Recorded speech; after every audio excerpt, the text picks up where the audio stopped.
Good evening and welcome to the 7 o'clock English news from the Sultan of Oman Television. First, the headlines. Greetings of His Majesty Sultan Haitham bin Tariq to His Excellency the President of Iran are conveyed by His Excellency the Foreign Minister. His Highness the Deputy Prime Minister for Defence Affairs receives the Chief of Staff of the Armed Forces in the State of Qatar. And the Minister of Agriculture, Fisheries and Water Resources signed an investment agreement for construction of fish collection center in Sharbathat in the Wilaya of Shalim and Haliniyat Islands.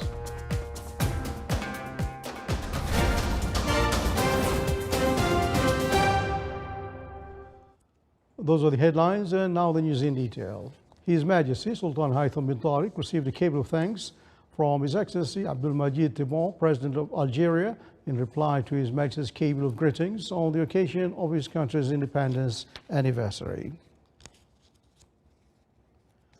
Greetings of His Majesty Sultan Haitham bin Tariq to His Excellency Dr. Ibrahim Raisi, President of Iran, and the Iranian people of further progress and prosperity, and for the two friendly countries' more advancement, were conveyed by His Excellency Sayyid Badr bin Hamid al-Busaidi, Foreign Minister, when he was received by His Excellency the Iranian President at his office in Tehran. From his side, the Iranian President expressed his appreciation and best wishes towards His Majesty the Sultan and for the Omani people for the progress and prosperity.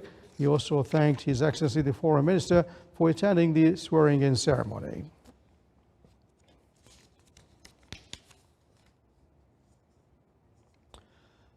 His Highness Sayyid Shihab bin Tariq Al Said, Deputy Prime Minister for Defence Affairs, received His Excellency Lieutenant General Ghanim bin Shahim Al Ghanim, Chief of Staff of the Armed Forces in the State of Qatar, and his accompanied delegation. During the meeting, they reviewed the existing relations between both countries and exchanging points of views on a number of matters of joint concern. The meeting was attended by Vice Admiral Abdullah bin Khamis Al Raisi, Chief of Staff of the Sultan's Armed Forces.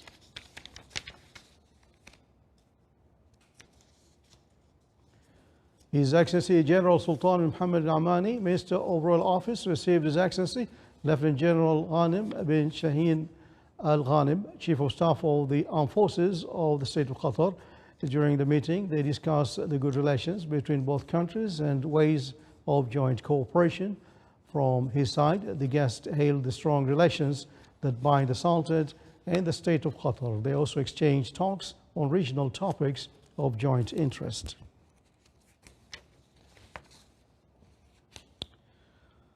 Official talk session were held between Vice Admiral Abdullah bin Khamis Al Raisi, Chief of Staff of the Sultan's Armed Forces, and His Excellency Lieutenant General Ghanim Shaheen Al Ghanim, Chief of Staff of the Armed Forces in the State of Qatar. At the beginning, the Vice Admiral welcomed the guest, who stressed on the strong bilateral relations between the two countries. Military cooperation between Ministers of Defense in the two countries was discussed, and viewpoints on matters of mutual interest were exchanged.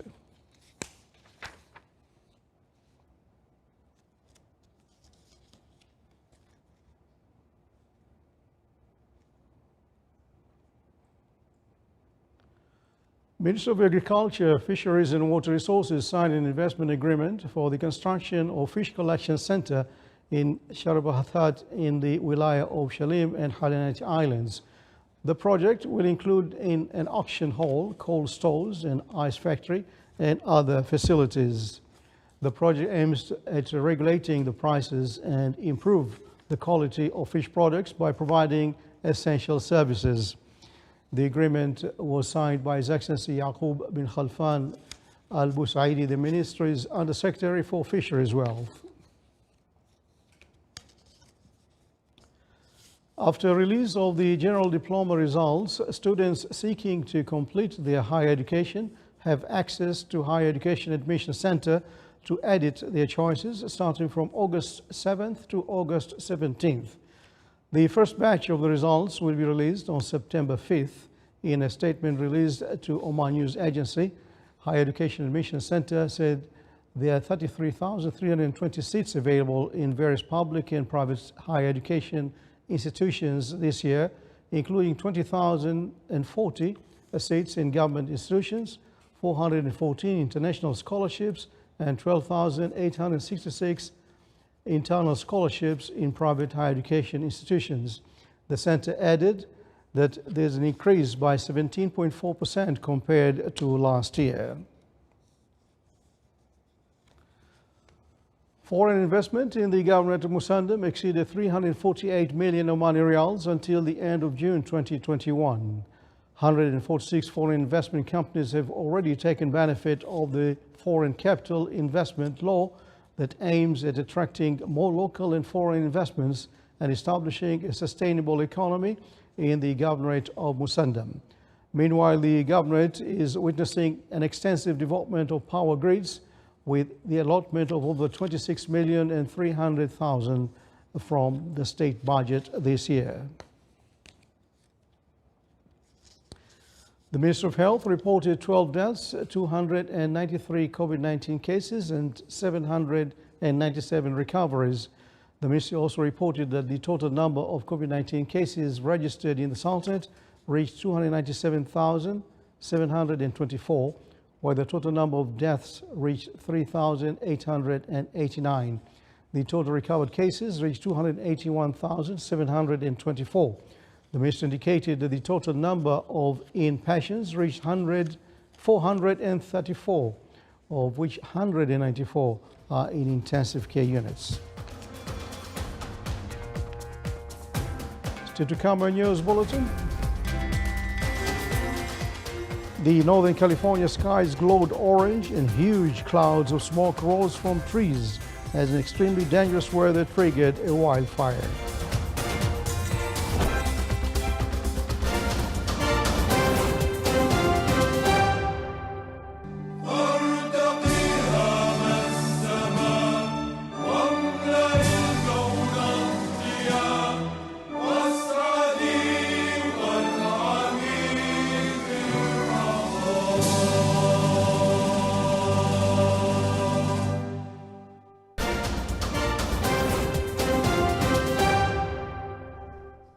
Welcome back to the news from the Sultanate of Oman television. French President Emmanuel Macron was critical of Lebanese leaders today as he opened a virtual international conference aimed at raising hundreds of millions of dollars aid to meet the country's humanitarian needs 1 year after the massive explosion at Beirut port. Macron said in his opening remarks France would provide 100 million euros in the coming months. About 40 heads of state and government diplomats and heads of international organizations are taking part in the conference. Participants include U.S. President Joe Biden, Canada's Prime Minister Justin Trudeau, Egypt's President Abdel Fattah Sisi, King Abdullah II of Jordan, and European Council President Charles Michel.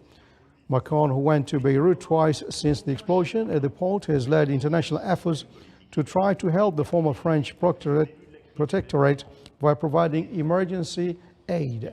Last year's conference on Lebanon, which was organized in the wake of the explosion, raised about 280 million euros.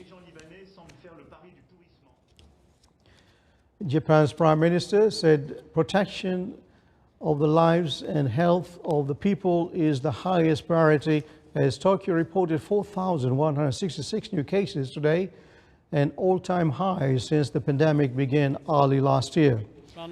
While speaking to the press, Prime Minister Yoshida Suga said that he and his government have been responding with a sense of caution for the past few days.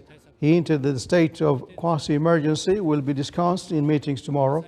Japan's government is introducing a contentious new policy in which coronavirus patients with moderate symptoms will isolate at home instead of in hospitals as new cases surge in Tokyo to record levels during the Olympic Games.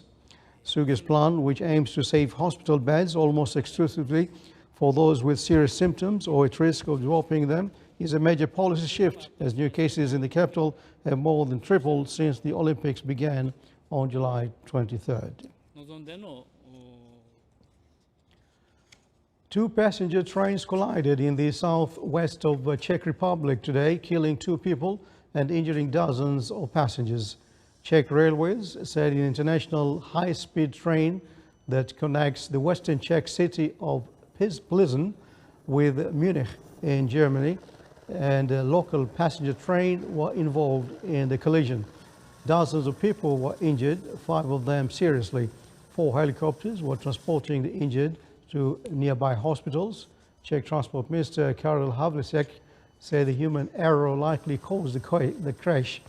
He said the driver of the high-speed train had failed to stop at a designated location.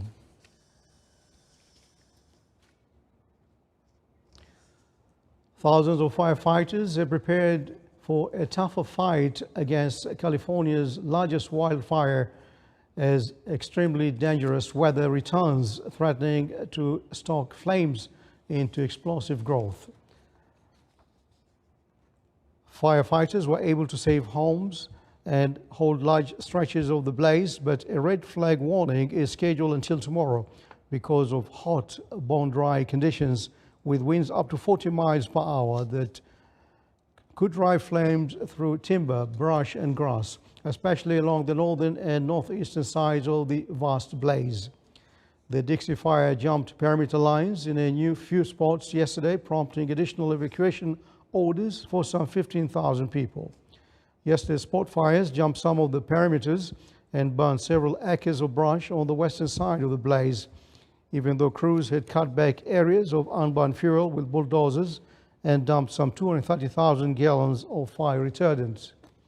Heat from the flames also created a pyrocumulus cloud, a massive column of smoke that rose 30,000 feet in the air.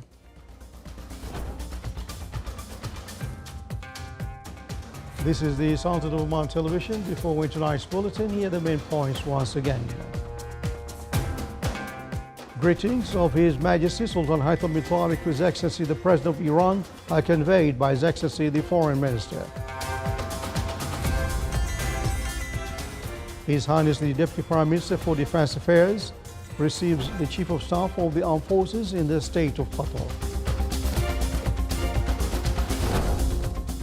And the Minister of Agriculture, Fisheries and Water Resources signs an investment agreement for the construction of fish collection center in Sharabtat in the Wilaya of Shalim and Khalanate Islands.